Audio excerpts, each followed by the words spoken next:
aircraft has just crashed out here. Large, like airliner size. You could smell the jet fuel. You could smell the hydraulic fluid. You could smell death.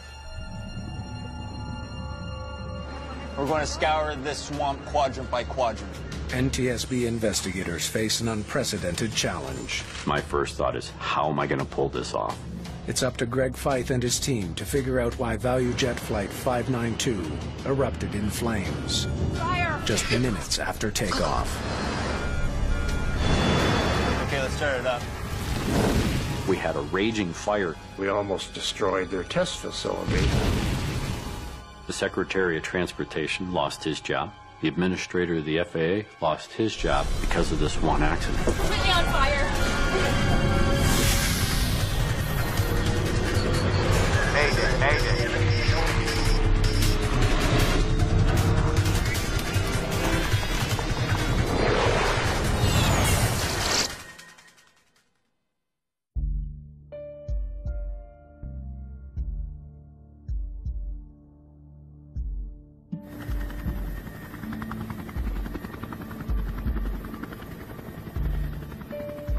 It has been 6 months since Florida's worst aviation disaster. ValueJet forced many people in this agency to ask some very tough questions. Federal hearings into the fiery crash of ValueJet Flight 592 are filled with controversy and recrimination. I'm the mother of the captain of ValueJet 592, Captain Candlin Chamberlain Kubek, and I am very angry. This was one of these historic cases that had a tremendous amount of public attention and public concern. I have always thought this crash was very preventable and very senseless. ValueJet 592 fell out of the sky because of a complete breakdown of the system. The Federal Aviation Administration is under attack for failing to implement safety recommendations made 8 years ago after another onboard fire. In 1988, an American Airlines crew managed to land their burning DC-9 and save the lives of all 120 passengers. Had the Federal Aviation Administration required fire and smoke detection and/or fire extinguishment systems as the Safety Board recommended in 1988, ValueJet Flight 592 would not have crashed. The 105 passengers that were put in danger by that bureaucratic failure 11A and B. boarded a ValueJet DC-9 on the morning of May 11th, 1996. Flight 592 is a short 1.5-hour trip from Miami to Atlanta, Georgia. Let me help you with that.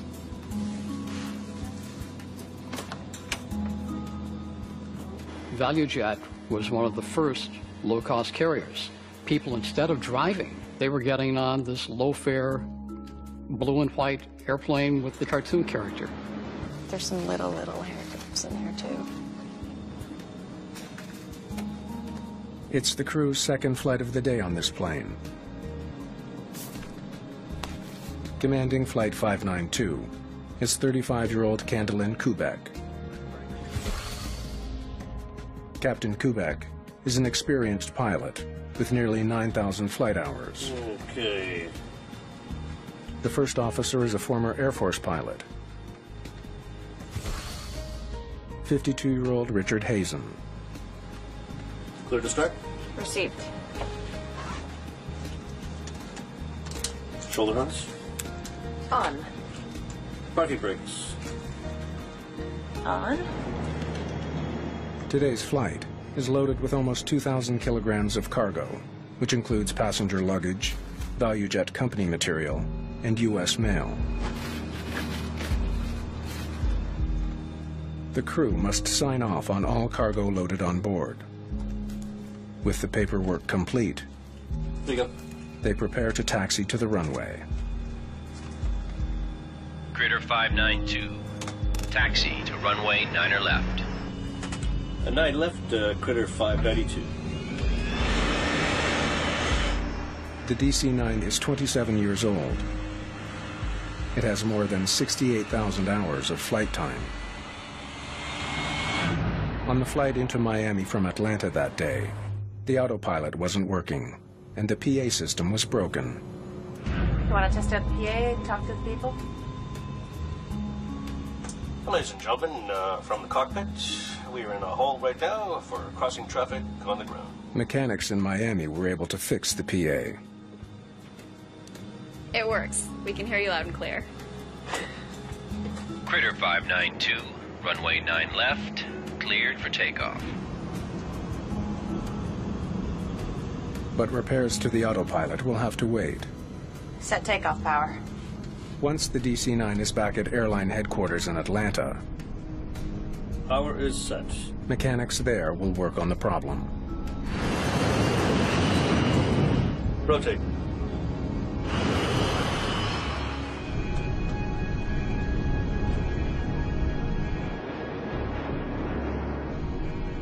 The sky was relatively benign that May Day, and they were just looking forward to getting home.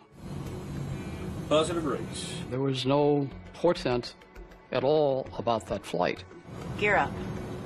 Without the autopilot, the pilots will manually fly the aircraft for the return flight. It's an inconvenience, but not all that unusual, nor unsafe.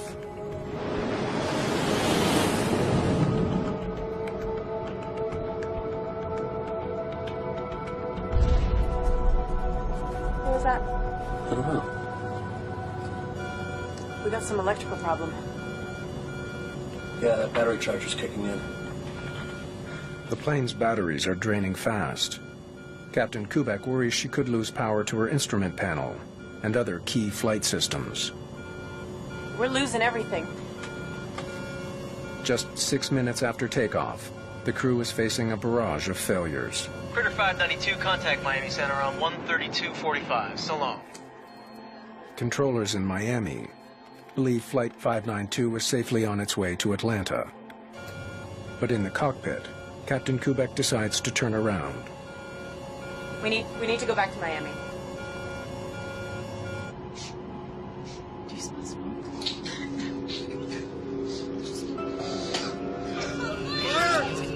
It's suddenly clear why their systems are failing. Flames are burning through the cabin floor.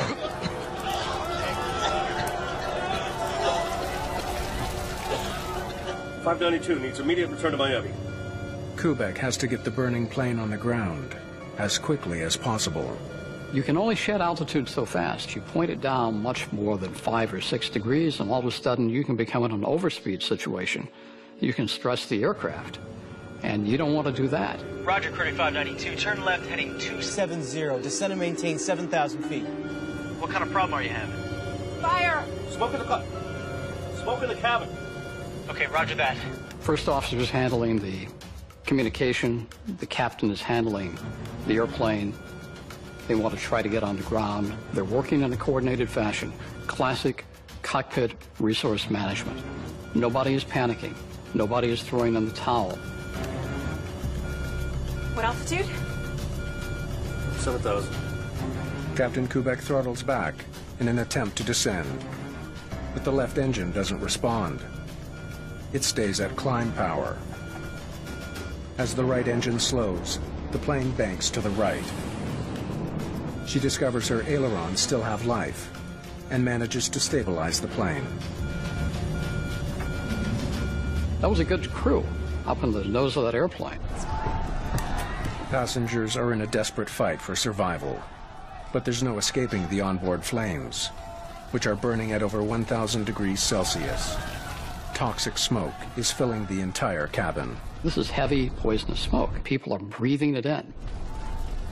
When a fire is on board, there's a real sense of helplessness. There's a limited number of things you can do. Take short breaths. Less than 10,000 feet above southern Florida, Captain Kubek has the plane in a tight turn back to the airport.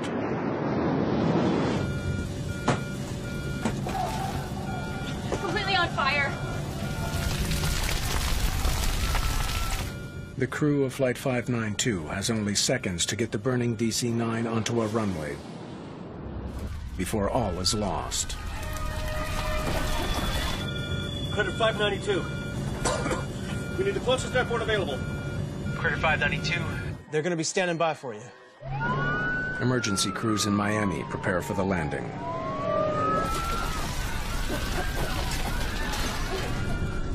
The airplane starts losing altitude progressively. The airplane is out of control. The first officer's request for an alternate airport are the last words controllers hear from the crew. The DC-9 plummets toward the ground at over 700 kilometers per hour.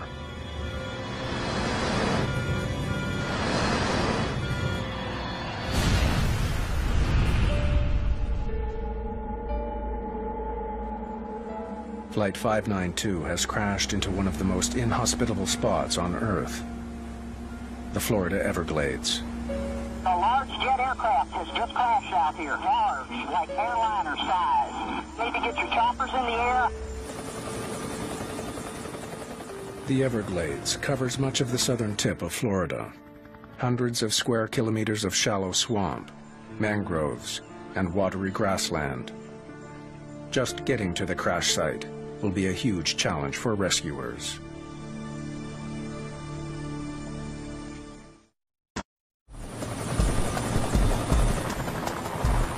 Miami-Dade police helicopters find the wreckage of ValueJet Flight 592 in swampland, far from the nearest highway. Federal safety officials say it's the most difficult recovery operation they've ever faced, with wreckage strewn like confetti in a muddy, alligator-infested swamp that can only be reached by helicopter or airboat. The very waterous, marshy area, and that's proving difficult to reach people that may have survived this crash. Rescuers know that the first hours of this rescue operation are critical. In 1972, Eastern Airlines Flight 401 crashed into the Everglades, 6 kilometers from the ValueJet crash site. Several passengers drowned before rescuers could reach them.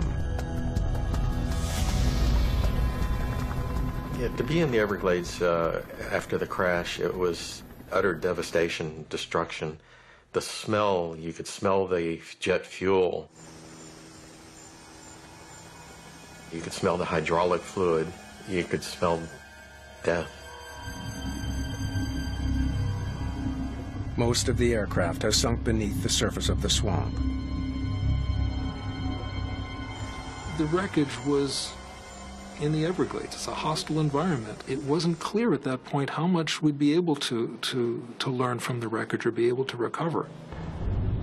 We suited up as best as possible. We first put on that Tyvek suit, and then we put on an extra sleeve, put 2 surgical gloves on, put a pair of work gloves on, and then they duct taped the work gloves to the Tyvek suit. The heavy gear protects rescuers from spilled fuel and other toxins. But below the surface of the swamp lurks an even deadlier threat. They had to have a sharpshooter on top of the airboat at all times. The crash site is a nesting ground for alligators.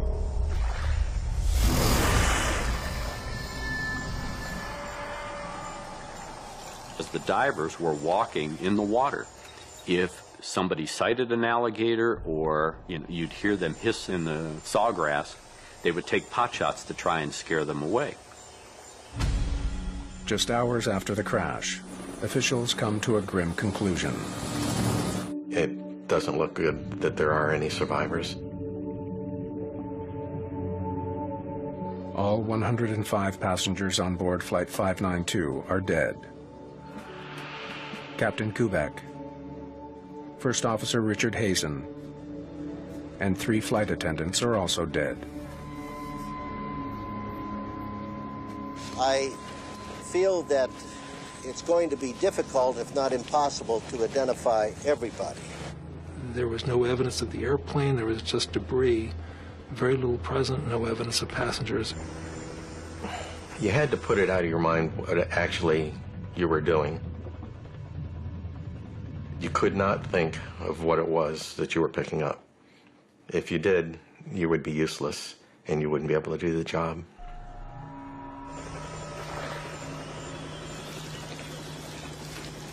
My initial reaction in a situation like that is just, it's anger. It's not again, it's how can this happen, it's what happened, why. The morning after the crash, NTSB investigators joined local and federal police agents at the site. They know the pilots of Flight 592 reported smoke in the cabin. Now they need to find out what caused it. All right, let's get to work. The team is led by veteran investigator Greg Feith. You got to step back, take a deep breath, and then start to prioritize. Okay, what do I have to do now? And then utilize the resources to make that happen. It's showtime. Here we go. I'll let Greg answer that, but there's actually no way to tell if the pilots were conscious or unconscious at the time of impact. My first thought is, how am I going to pull this off? Feith faces intense pressure to come up with answers, and quickly. I'm determined to do everything I can to make sure that American aviation is the safest in the world. The NTSB briefs the many volunteers who've come to help recover the wreckage. Need your eyes. We've drawn up a grid. We're going to scour this swamp quadrant by quadrant. Everybody's looking to me for the answers because I am in charge of the investigation. What are we going to do? What do you want us to do? Where do you want us to go? The first priority is to find the aircraft's 2 black boxes. This is what we're looking for. This here is the data recorder. And this here is the voice recorder. You find one, you'll probably find the other one close by. From the CVR, investigators hope to hear the last sounds in the cockpit, pilot conversation, We need to go back to Miami. and any alarms that might help identify where the smoke originated. The flight data recorder should reveal how a fire might have spread through the sequence of failures it likely caused.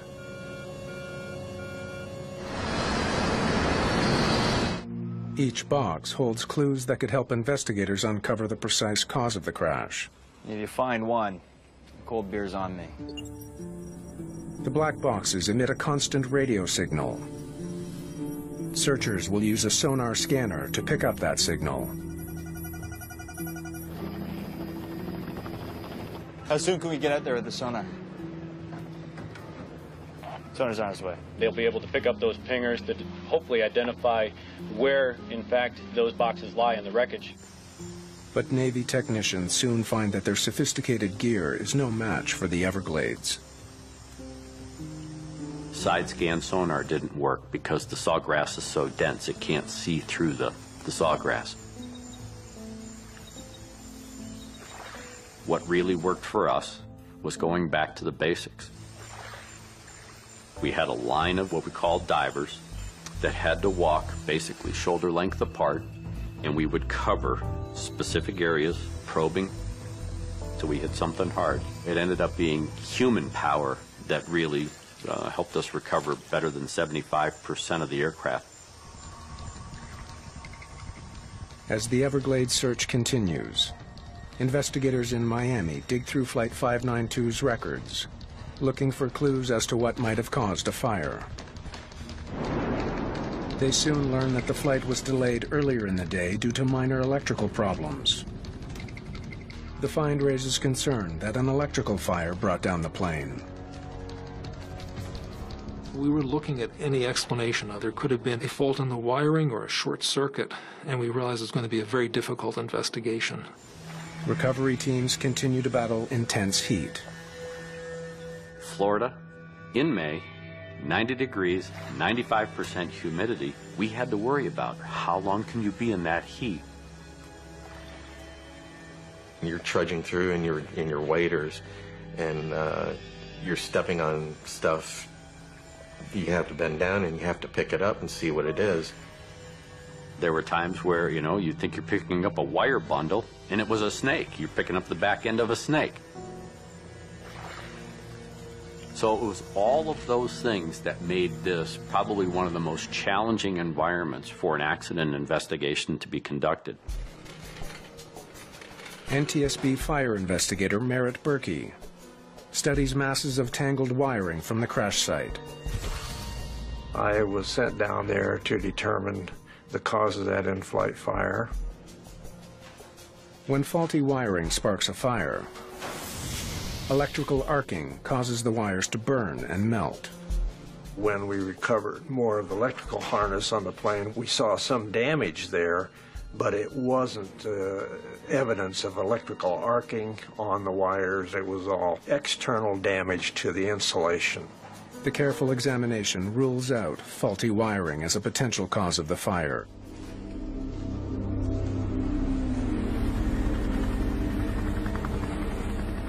Another challenge. The Everglades is not a stagnant swamp. It has a current that flows out to sea. One of the unique things about the Florida Everglades is that it's water, and it's constantly in motion. That current makes the job of tracking down aircraft debris even harder. 2 days into the investigation, Fife finally catches a break.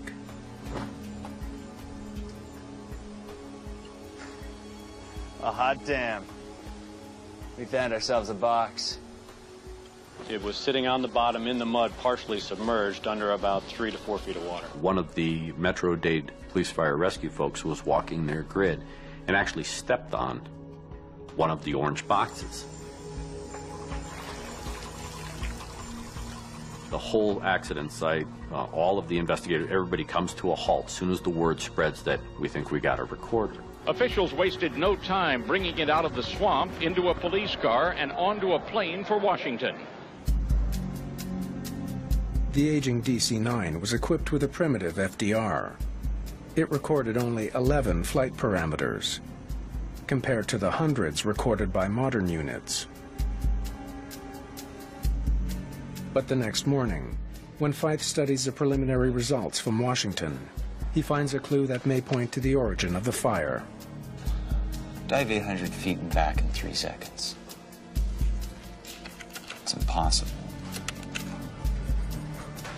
The FDR recorded a sudden increase in air pressure.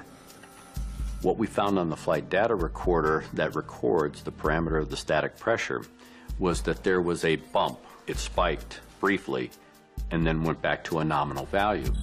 Sensors on the fuselage measure outside air pressure. Normally, the pressure decreases with altitude. But as Flight 592 was climbing, the pressure briefly went up, not down. A DC-9 cannot dive and climb that quickly. The numbers don't make sense. Look at this. We really didn't know we theorized about a variety of different things. Could have been an explosion on board. A shock wave moving outward from inside the aircraft can cause a sudden spike in external pressure. And of course, you start thinking, an explosion could do that. So do we have a bomb? With an onboard explosion a real possibility, Merritt Berkey examines the wreckage to see if he can figure out where the fire originated. So we had a lot of parts coming in that were damaged, almost all limited to the cargo compartment. We had melted structure components that were in the overhead of the cargo compartment, which made up the floor of the passenger compartment. And then we also had some seat tracks for the passengers that were burned and melted. And we determined that the fire was very intense up in the upper area of the cargo compartment on the left side.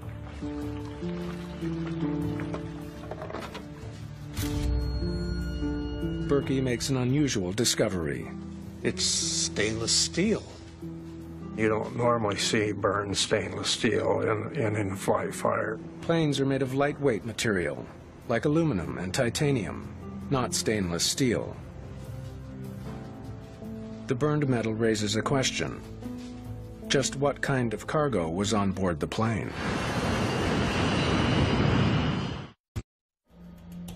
Investigator Malcolm Brenner needs to know exactly what type of cargo ValueJet 592 was carrying.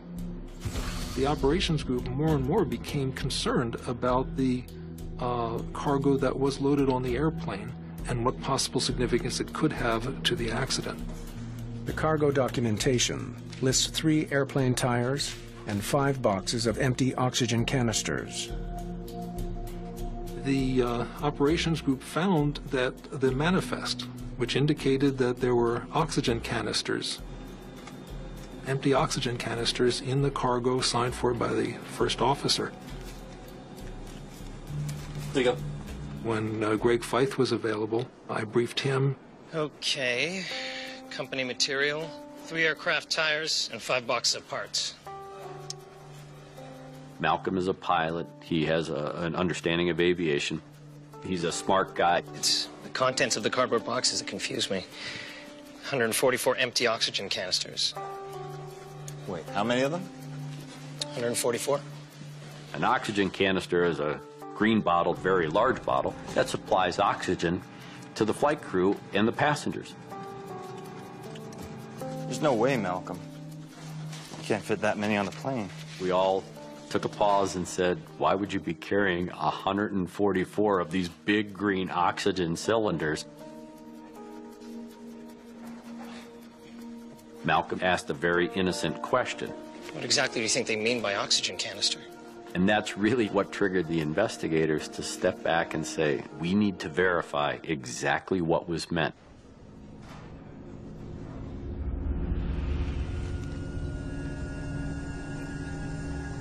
At the crash site, the recovery work continues. The debris includes dozens of small metal cylinders, parts not from the DC-9. Investigators now understand what was in the boxes listed on the cargo manifest. We found out that it was not a canister, but in fact an oxygen generator. Oxygen generators are small devices installed above the passenger seats of certain airplanes. They're connected to oxygen masks that drop down in the event of cabin depressurization. Pulling down on the mask yanks a lanyard, which slides out a retaining pin. That triggers a chemical reaction that generates breathable oxygen. The masks are attached to nipples on this oxygen generator. That's the supplemental oxygen that flows through the tube to the mask. Investigators wonder whether the oxygen generators that were being carried in the cargo hold could have caused the fire. We had 5 boxes of these, or 144 of them, thrown in a box, carried as cargo. We had to look at, well, if they're carrying these and they're supposedly empty, what danger is there carrying them as cargo? There's no question. They're clearly listed as empty. Did they have a potential for creating a fire or a fire situation that could have jeopardized the safety of this aircraft?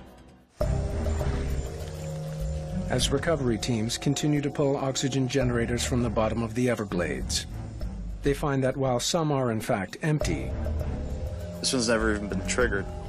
Many others are full.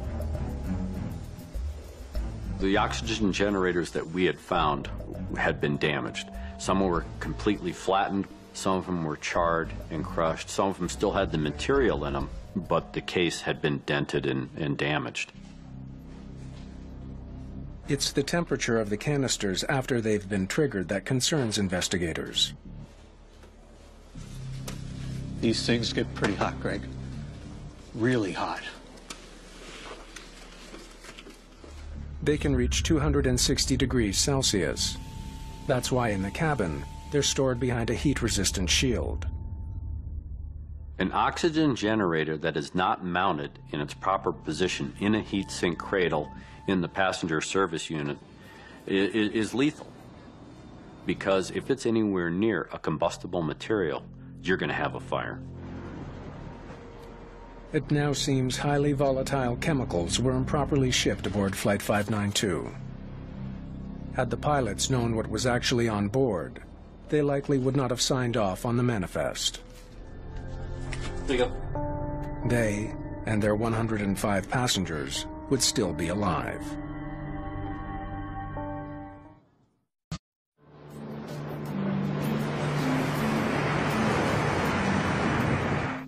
Four days after the crash of Flight 592, hazardous materials specialist Jim Henderson joins the team.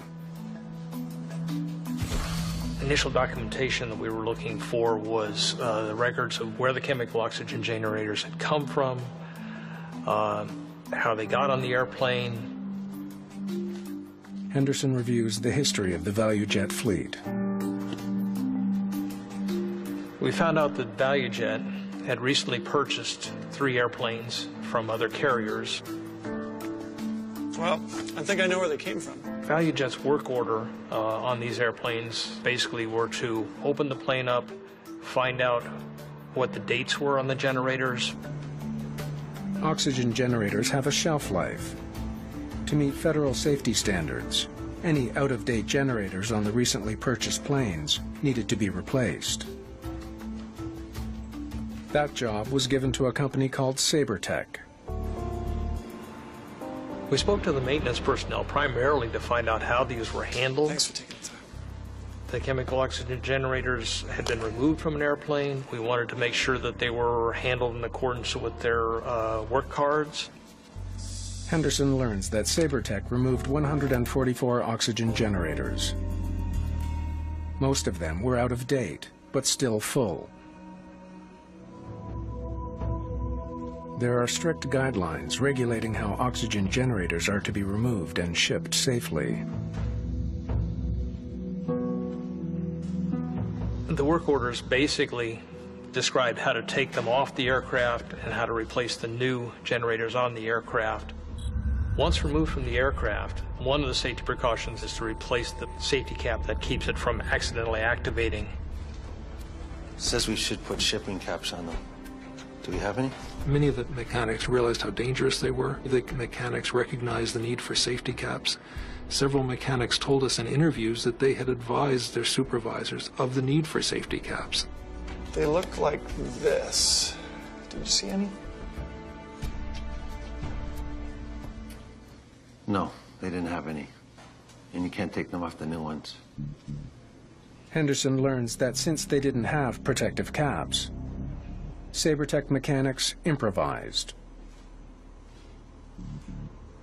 The maintenance people didn't have the safety caps. One of the other things that was mentioned on the work order was that they take the lanyards and wrap them around the oxygen generator. There were several others who felt that the lanyards were unnecessary, so they actually physically cut the lanyards off, leaving the pins basically free inside of the generator.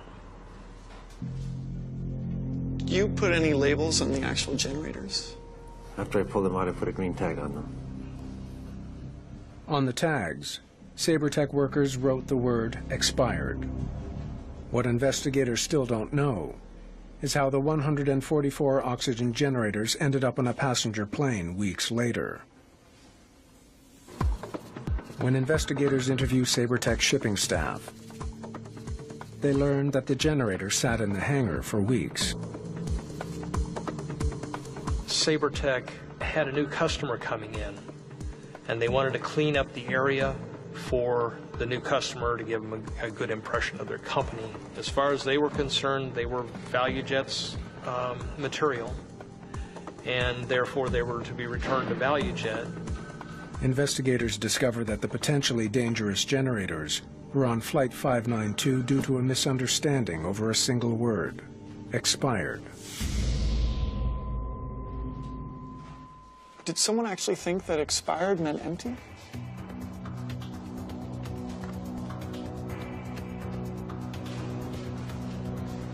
The shipping papers describe the oxygen generators as oxy, or XY for oxygen, canisters, and then the word empty. This was a big problem because these oxygen generators weren't empty. They had expired, but expiration just meant that they had exceeded their shelf life. The use of the term empty was an error on his part. However, the shipping clerk himself wasn't that familiar with the oxygen generators. They were still capable of generating oxygen.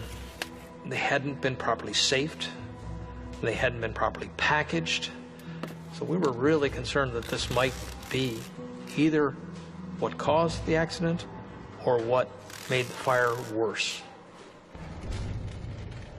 On May 11th, 1996, airport workers loaded potentially flammable cargo onto ValueJet 592.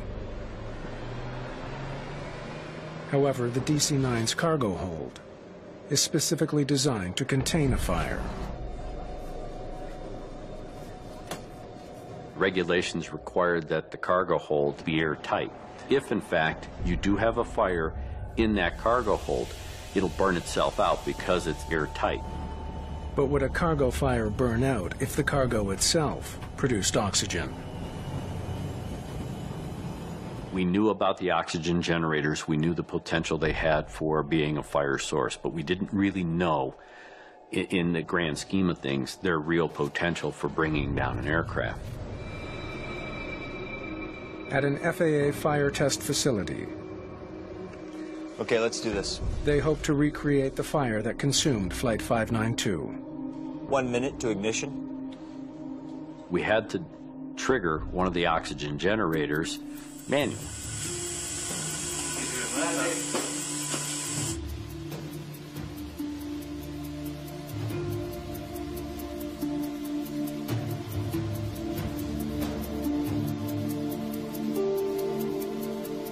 Nothing at all.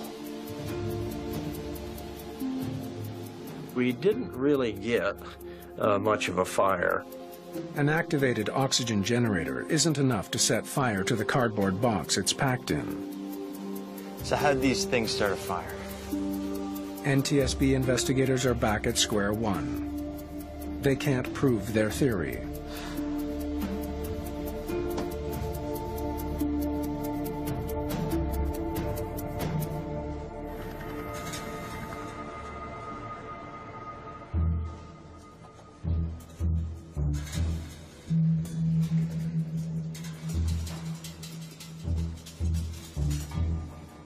What were these things packed in? The failure of the fire test prompts investigators to look more closely at exactly how the oxygen generators were packaged for transport. The first test we did, we had not packed them exactly the way they were packed. You need a layer of bubble wrap. Like We this did not in every use box. bubble wrap in the first test. That is, put bubble wrap over the top of the generators before we closed the box. We put 5 boxes of oxygen generators, put them on top of a tire, and put some luggage around them. Okay, let's start it up.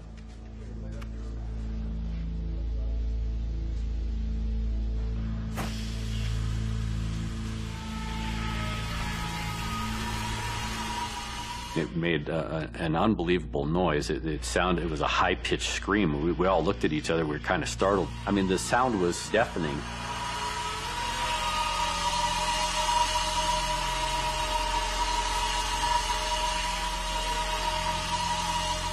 Ten minutes after ignition, the ceiling of the test cargo container reaches 2,000 degrees Fahrenheit.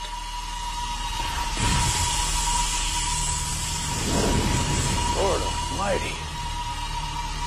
We almost destroyed their test facility. After 11 minutes, it exceeds the capacity of the monitoring equipment. All right, let's get that fire out. We had a raging fire, and none of us had expected a fire to be that big and that hot. And it was just amazing to see how disastrous, how destructive something this long and that big around could be. The experiment supports the NTSB theory. Improperly packaged oxygen generators caused the crash of ValueJet 592. Even in an airtight cargo hold, the fire would have burned fiercely enough to bring down the DC-9.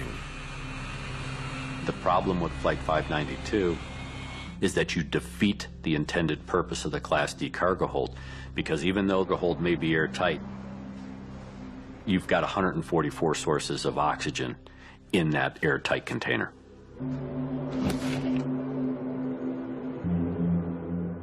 Investigators now suspect that the accidental activation of a generator during loading or on takeoff is all that it took to trigger a disaster that claimed 110 lives.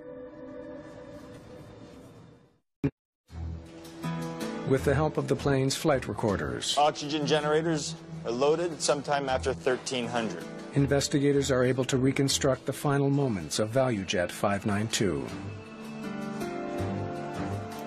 Target brakes. Gear up.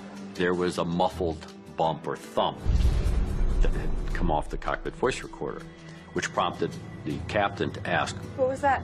I don't know. that muffled noise, that thump, when you marry that information up to the flight data recorder, it happened at the same time that we saw the bump in the static pressure. The sound recorded on the CVR is the tire exploding. The same explosion picked up by the flight data recorder. What kind of problem are you having? Fire. Smoke in the cabin. It's been 30 seconds since the explosion. Hazen requests a return to Miami. 592 needs immediate return to Miami.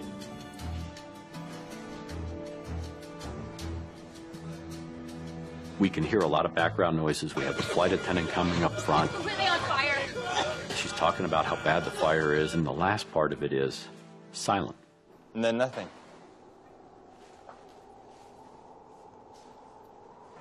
There is no crew interaction. There is no talking. There is no verbal communication. All you hear is the sound of the wind.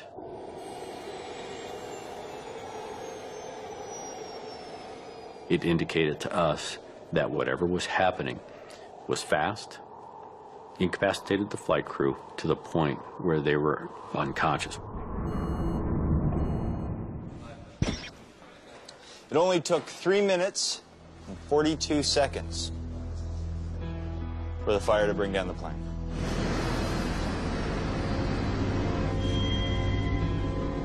There was no chance of getting the plane to the ground safely.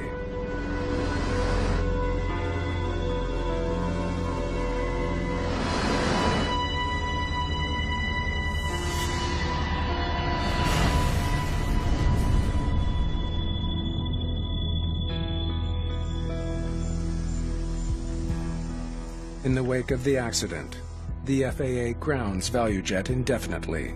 The National Transportation Safety Board recommends better training for employees who handle oxygen generators. There weren't any bad guys with black hats. They were all people just trying to get by, doing the best they could. The NTSB also renews its call from 8 years earlier to have smoke detectors and fire extinguishers installed in the cargo holds of all passenger jets. FAA turned around after ValueJet crashed and mandated fire suppression and fire alerting systems. But they should have done that a long time ago. An inferno, what a hell those people went through. And our loved ones are dead because this agency has not done its job. It's classic tombstone regulation. You build a body count, and that body count is the only thing that sways people to go out and do anything. The Secretary of Transportation lost his job. The administrator of the FAA lost his job because of this one accident. It was a very important lesson, and it's unfortunate that it comes about with this kind of cost, but this was a case that did make major changes in the industry, that we all work together to make sure this doesn't happen again.